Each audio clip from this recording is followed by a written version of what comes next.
Yo guys, and welcome to a new video. Today I will officially be talking about Squid Game Season 3. Spoiler free and spoiler filled in the end.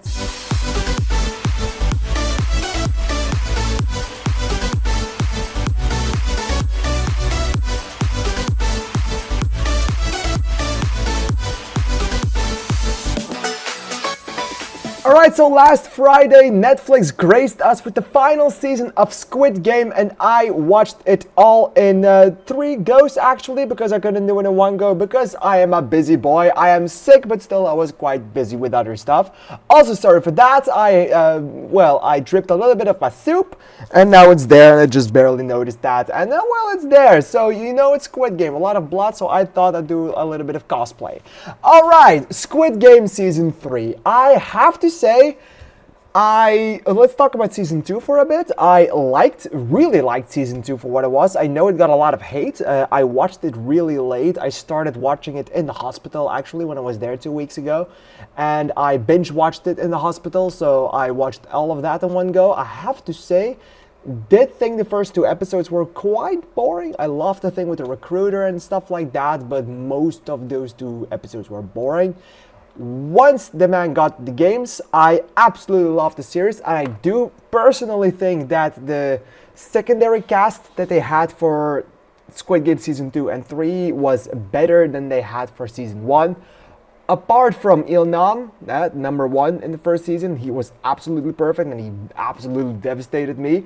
But I had my fill of favorite characters in that season. Some of them died in that season already, but most of them survived until Season 3, which was the son and the mother. I absolutely loved the mother, which was the trans woman, which was the pregnant lady, of course, 222. I absolutely loved those characters. Have to say, I hated Thanos. I know he was one kind of fan favorite, but I absolutely hated him. I could not stand him. I thought he was annoying as fuck, so I was very happy when he died in the end of Season 2. Alright, have you not seen Season 2 yet? Why are you watching a review for Season 3? Alright, thank you guys. That was Season 2.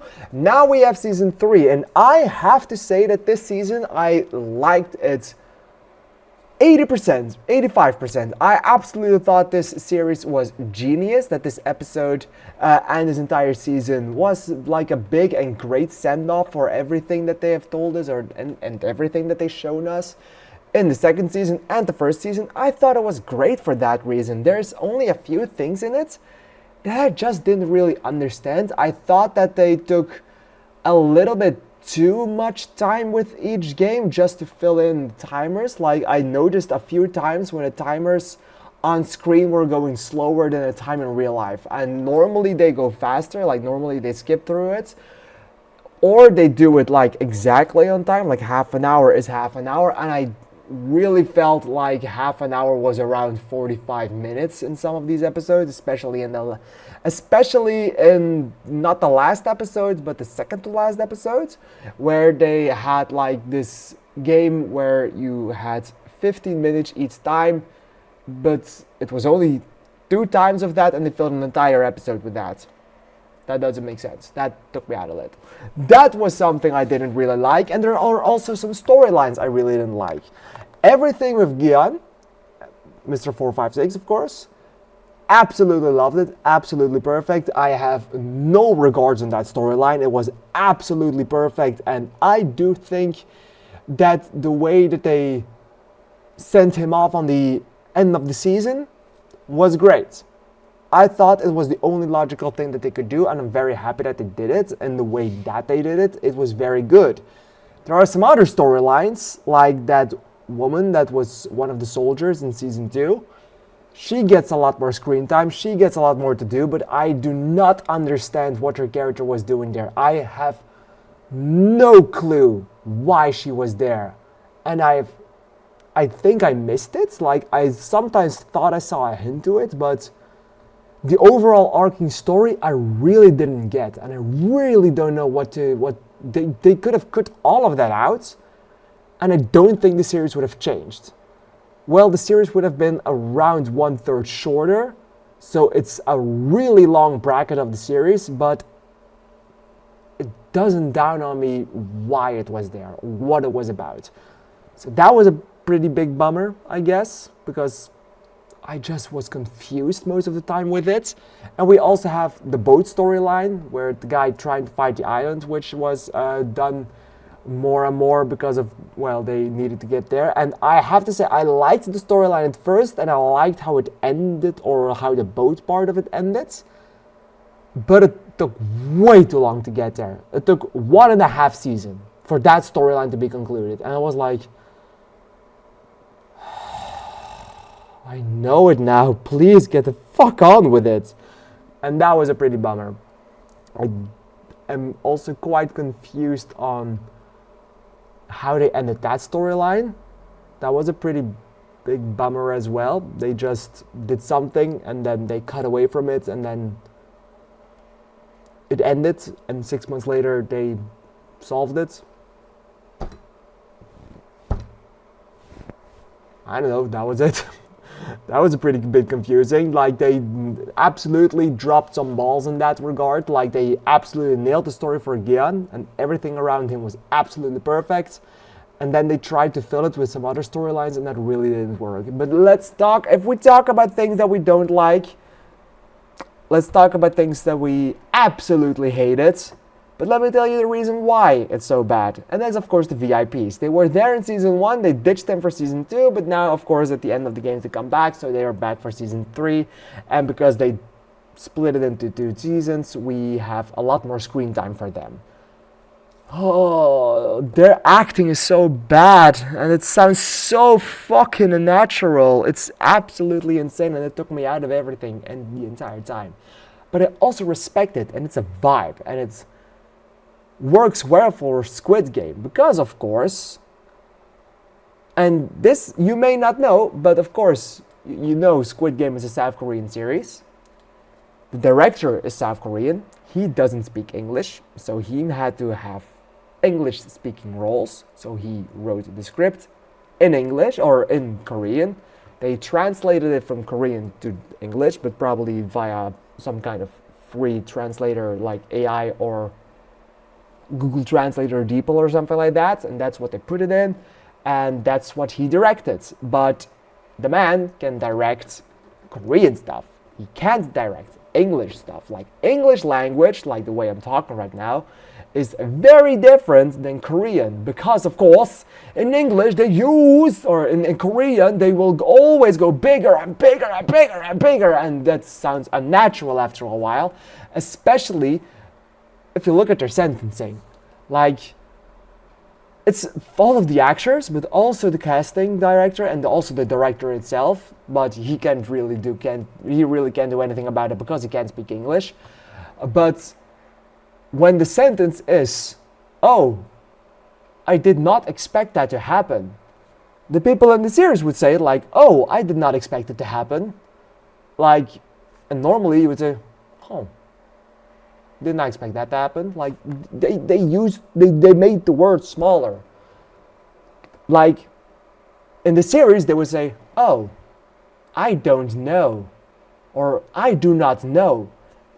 While we would say, I don't know. You see what I'm getting at? They couldn't really do that, so there wasn't really some kind of directing for those English actors. And of course it's Korean, so they sent in some cheap actors to fill in that gap and to fill in that role, so they are not that great. No vibe for them. I'm also not a great actor. I'm an actor, but I will never call myself a great actor. That's for you guys to do. But it was really obvious for a great series like this, for one of the highest standards of fiction that Netflix has put out in recent years, they couldn't afford that or didn't do that, which was very obvious. And that's very funny if you consider the end of the season, because the last character you see, like the last shot, now that's an actress. And I do think a lot of budget went to that. Like, holy fuck. With that being said, I loved Squid Game Season 3. Absolutely did. I had no problems watching it in one weekend. I thought it was pretty good. There were some storylines that could have been cut that I really didn't like, but they also had to be cut from Season 2. I had the same problems with it. I do think they have a great ending for the series, but I do think they also try to add so much fluff that to take away from the games a little bit, but I do think that they did quite a good few twists that I did not see coming. Also, a lot of things that I did see coming, and also some deaths that I did see coming, and also some deaths that I did not see coming in the way that they did it. Especially one that strangled me. And if we want to talk about spoilers for a bit, the spoiler part starts here. 3, 2, 1. They put a baby in there. Did not expect that. Loved that twist. That was a very big twist. I did not think they would get the baby out in the season. Whenever the baby was out, I thought, okay, mother was safe. That didn't happen. I thought, like, okay, trans woman might be the one who dies because she gets a lot of stabs and that. Obviously, she did. Did not expect the old lady, the mother, the old mother to die. Not in the way that was the one I was talking about a minute earlier. Like, did not expect for her to die in that way. And then they also killed the mother. And then the rest of the season happened. And it was more and more and more heartbreaking. And I'm very happy with some of the deaths. Like, the guy with the drugs, not the end guy, but the friend of Thanos with the drugs. Hated him. Was very happy he died. Have always hated number 100s, but I thought they gave him a pretty good send-off in the end. Not a redemption arc, of course, but something that he definitely deserved. I do also think that they could have done more with the reveal for the frontman being 001 to 456. I do think that was a pretty damn good scene, but I do think that they could have done more with that. They could have made it better. Talked about the VIPs, of course. Kate Blanchett. Wow, holy shit, did not expect that, but that's going to give you some... That actually made me quite hyped for Squid Game USA that they start filming in December. That will come out in 2026 or 7 probably. Absolutely made me excited for that. And it's directed by David Fincher, so that's great. So I'm pretty damn looking forward to that series. So yeah, I liked it. And of course, let's talk about Gi-yeon's death for a second as a send-off to the series. Because I do think in the finale that they could have done something more for Gi-yeon. Like, he died very early on and there were still a lot of loose threads that they had to solve, but the problem is that only the Gi-yeon story was very good and the rest was garbage or just wastes. And those were all the storylines that they still needed to fix, so that was pretty damn fucking boring to have 20 to 25 minutes extra after he was dead. But I do think that Gi-yeon's death was done absolutely beautiful in an absolutely spectacular way, and I do think it's the best way they could send his character off. Like, of course, they said beforehand that the good guys will not win because the bad guys sometimes also win. It's fiction, but, you know, it's threaded in realism. Just something I adore the series for doing. But yes,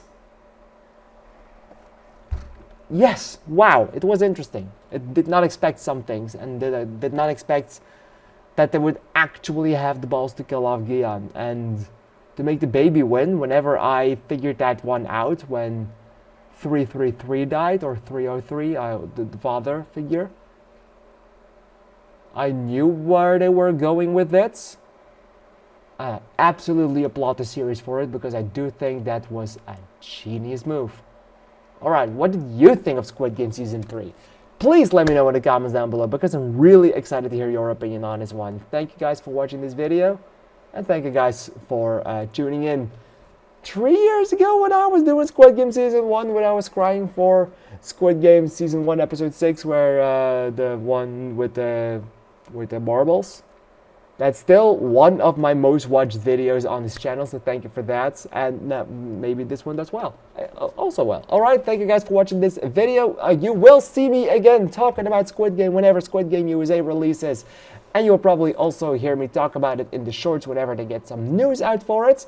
Thank you guys for watching this video. I hope you liked it, and tell me in the comments down below what you thought of Squid Game Season 3 and Squid Game Season 2, because I did not talk about that one on the channel yet. It was in this video as well.